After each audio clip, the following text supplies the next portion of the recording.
Dun, dun, dun, dun, dun, dun. Hello. Still think it's getting close to February. It's probably the first today or something. Anyway, um,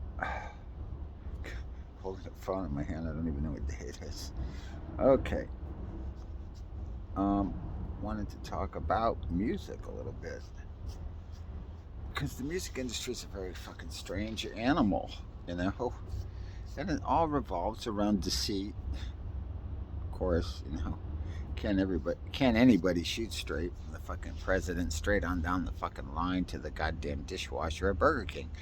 Everybody's fucking running some kind of hustle, and musicians are people that really don't want to, just short of having, some cash on them, they really don't want to think about money, any of them. They want to think about music, right? So they enter into these deals where they say, I'm going to provide the talent and the originality, and all you got to do is fucking manage the money, and they still get fucked. They're bringing everything to the table, and these record companies just stand in line laughing their asses off, ripping these people off. I mean, Billy Joel signed one of the worst deals in fucking history. I don't know where his fucking lawyer was that day, but he goddamn sure wasn't in that fucking room when he signed a 5 fucking record deal and didn't get any money for it. And it's just notorious. Every single person tells the same goddamn story how they got ripped off. And there's this nice little group of musicians that used to hang out in LA in the 60s and 70s, I think. I think they were still together in the 70s, called the Wrecking Crew, because none of them people were very good musicians, right? So the Wrecking Crew worked for the record company, and they laid the tracks quickly and efficiently in the studio.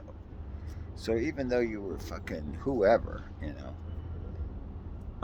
the early bands, Beach Boys for sure, and I mean the best music, all the music that we were hearing in the 60s and 70s before the musicians like, Led Zeppelin came in and started playing their own shit, and Tom Petty and, Foreigner, all those guys I think were laying down their own tracks. But before that, all those people, they couldn't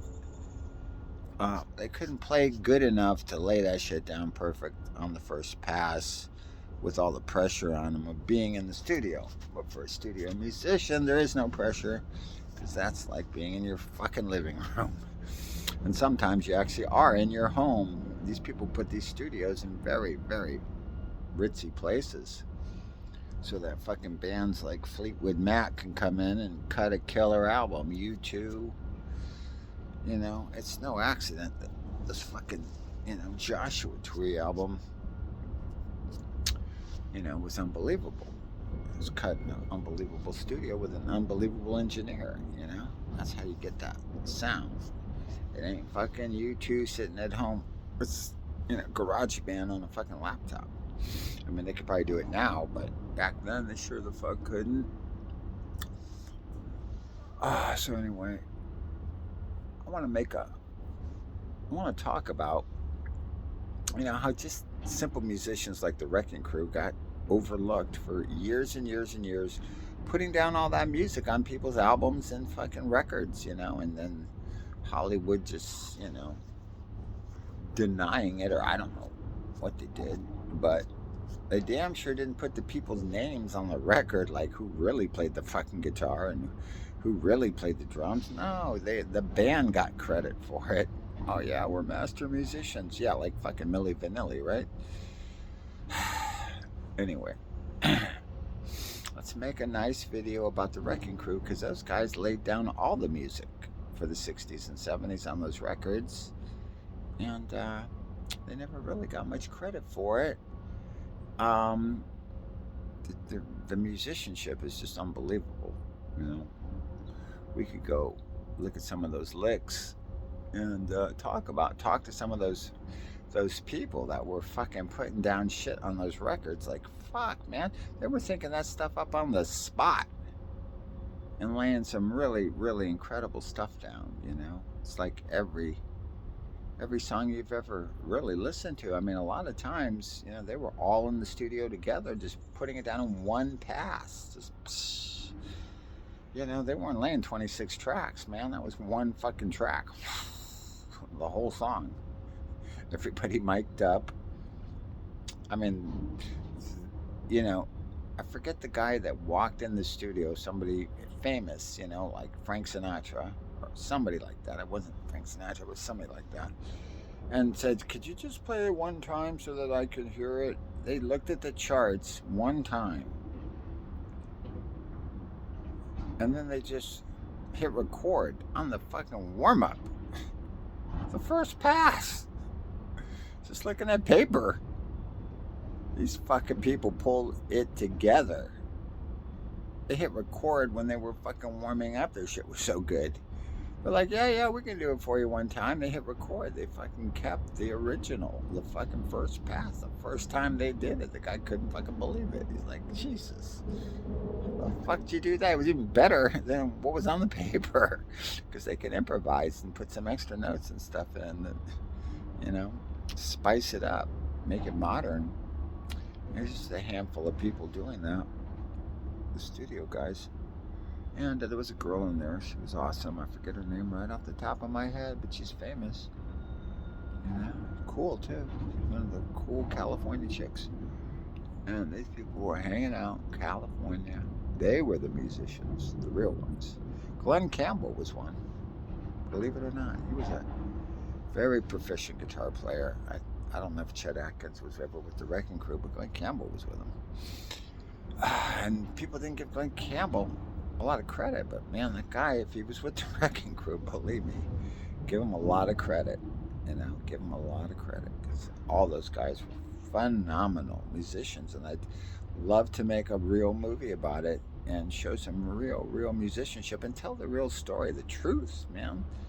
Hollywood's got legacies, but why don't we hear one of them? Why don't we hear the real fucking truth? I mean, the Ray Charles movie seemed pretty accurate.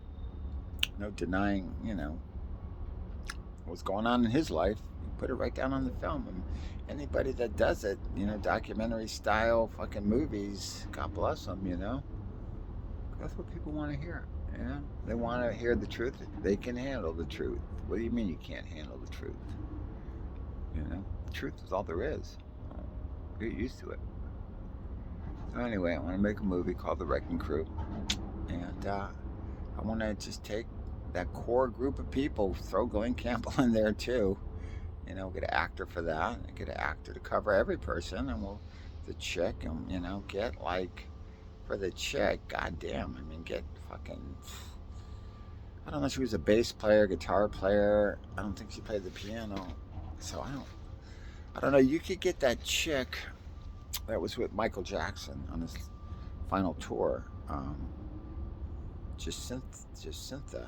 Cynthia. I think that's her name. You could probably get her, play that part. Cool chick that could rip a fucking guitar. But yeah, I think she's the one. Young kids too. Try to keep them young. And so I'm growing up through that part of their life, and I want to get their backstories too. So, let's make it something real. It takes a couple of years to make a movie like that. You want to sit down and have a drink with all these people, buy them dinner, get the real stories, smoke some weed. Yeah, do some blow, whatever they want to do, man. But that's it. We don't go past that. I have my own limitations, and small amounts of coke. It's a painkiller. Have it in every pharmacy in America. And, that's it. A little bit of weed, a little bit of coke, alcohol, tobacco. How much shit you really need to mix together? I barely drink at all. And I limit my tobacco smoke, and I, like to stay high on pot. And I do coke on occasion, Went to prison for it. I guess it's no secret.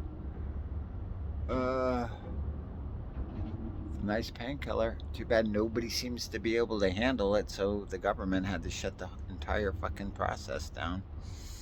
You know, another fucking billion-dollar industry stomped into the fucking ground. Just like internet poker, billions of dollars could be fucking handed over, and then a tax could be collected. But no, no, no, no, no, evil. Yeah, powder is evil. Yeah, powders are evil. Yeah, Satan made the powder. And gambling is definitely evil. No, there's nothing good about strong IQ growth or math fucking wizardry. No, that's all evil. Poker's such a great game for you growing your IQ. You won't catch me not playing it. You know, you really won't. I don't think about it much anymore, but I mean, I jumped on the internet and ran a couple million up to $1 billion in play money, just fucking, just to, you know, tear it a new asshole one more time, you know? Just like time, conquering time, you gotta charge right into it.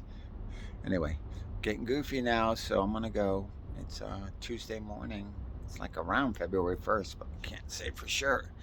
Anyway, talk to you later. Bye.